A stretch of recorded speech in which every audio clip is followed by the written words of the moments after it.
abaratti akka na jaallattee hiriyoota keettimtee hiriyoonni keemmoo na jaallachuu keenatti mani.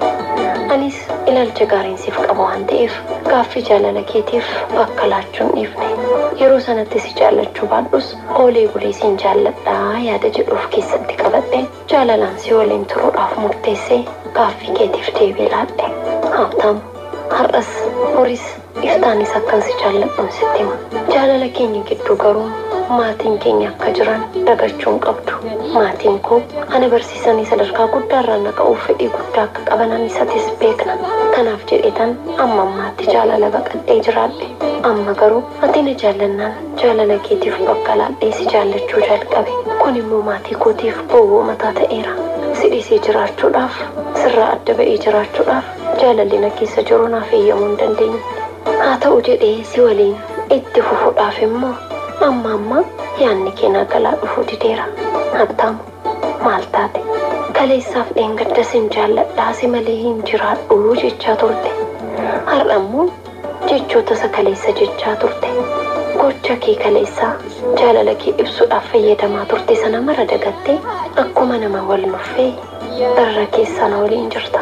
Haabtaamu waan tokko sitti himuun barbaada. Gaafa qaama wal arginee ilaalcha naaf qabduu fi kaayyoo kee gara fuulduraa yeroo si gaafadhu akka baay'ee na jaallattuu fi narraa adda baatee jiraachuu akka hin dandeenye imimmaan kee lolaa sanatti himta. Yeroos immoo dhuguma mucaan kun na jaallataa jedheen tasgabbaa. Gaafan takka turu immoo wanti sun hin jiru. Jaalala kee gochaan akkati natti agarsiistuun barbaada. Ati barattee hojii qabda. Ani garuu harka maatii koorra hin jira. Kun anaaf dhibee guddaa natti ta'eera. Kanaafuu dhuguma na jaallatta yoo ta'e isa faaniin na moksitu osoo hin ta'in jaalala naaf qabdu gochaan akkati natti agarsiistuun barbaada. Har'as taanaan akkan xalayaa kana siif barreessu kan dirqamsiise jaalalaaniif ati kaleessa jalqabne qoodaatti gatee deemuu waan hin dadhabeef itti yaadi. Dhuguma na jaallatta taanaan maatiin koos jiru waan ta'eef karaa seera qabeessa ta'een maanguddoota ergitee na kaadhimmadhu. Achi booddee maatiin koos hin dheekkamanii anis bilisummaadhaan si waliin jiraadha. Kanan sitti himaa jiru kaadhimaa koo akka taatuuf malee akka wal dhiifnuuf miti. Haabtaamu yaada kee akkati na beeksistuun barbaada. Dhuguma na jaallatta jireenya kee boruuf na eegda yoo ta'e waanan siin jedhe kana raawwadhu. Ta'uu baannaan garuu walitti dhufeenya maatii koo waliin qabu akkan boreessuu fi akka maatiin koo natti mufatan nan taasisin.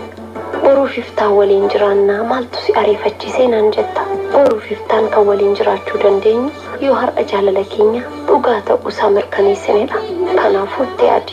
Ammas taanaan sin jaalladha. Atis yoo na jaallatta ta'e sammuu kootiifis yoo yaadda ta'e maatiin koo beekanii amman barumsa koo fixutti kaadhimaa kee ta'ee jiraadhe yeroon barumsa koo fixu akka bultii ijaarrannuun barbaada. Jaalala keenya beeksisuu fi ifa baafachuun nu lamaanuu fayyada malee miidhanatti hin fakkaatu. Yaada biraa yoo qabaattes na beeksisi. Sin jaalladha. Jaalallee kee Aatuu Qaaraati. Magaalaa Naqamteerraa. Jaalallee koo Haabtaamuudha.